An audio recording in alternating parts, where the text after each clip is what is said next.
Bom, normalmente nós também com ponto de preocupação, ao mesmo tempo nós também toco para constatar com satisfação, para prometer mirando que a água joga bastante duro e a quantidade de água começar a ser processada, em uma área que normalmente queda bastante estagnada aqui na Cumaná. Caminho com membro de prensa na várias ocasiões a mira enkele desastre que estava assim no momento que nós tínhamos bom aguaceiro, a água está aqui no lugar, mas sim é consequência negativa que necessita outro momento seguro de avaliação que deve fazer a água entre dia. Não somente aqui na diferentes pontos que normalmente cria problemas grandes durante anos que passa. Aqui ela traz hobby bom, nós mira que não somente parte para carregar água, ribele, como que Malon explica hobby, mas melhor toda a adaptação em cambio que nós fazemos e plano que tem original, que logra que evitar o desastre que a água está ocasionada na área aqui, mas também aqui nós mira, depois que nós visitamos junto com o Bolsonaro de prensa, o que está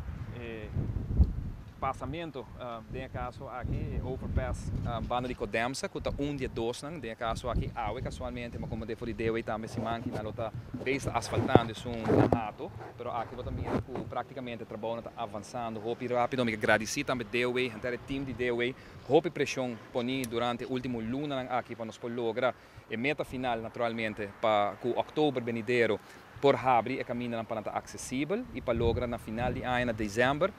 com essa maquinaria totalmente entregada, de forma que nós vamos percorrer para landscaping, lugar, decoração com mata, de diferentes representação artística, com o tem de rotonda, para o qual o tem trabalho que vai tomar lugar de anos adiante, e também ajuda nós para poder evaluar e mirar como está caminhando.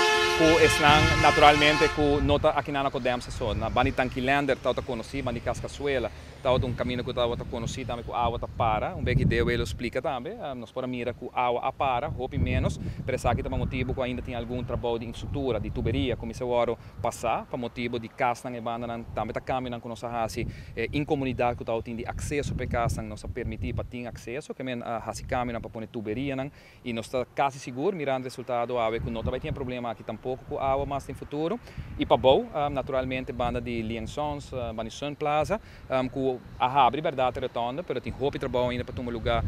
e Malon explica isso aqui para tuberia, como se riba a água lama, que ainda não está conectada, que o para mira verdade basta água dentro da área é água, agora constatar também do Deus, mas não bisa fazer uma avaliação completa do trabalho para nos portar seguro que o caminho que nós está canando, caminho que nós fazemos até agora que não a surtir efeito e vai positivo, mas nós mira na comuna e preparar para seguir pressa, roupa e trabalho seguir todo lugar, tem semana nos dilante para por logra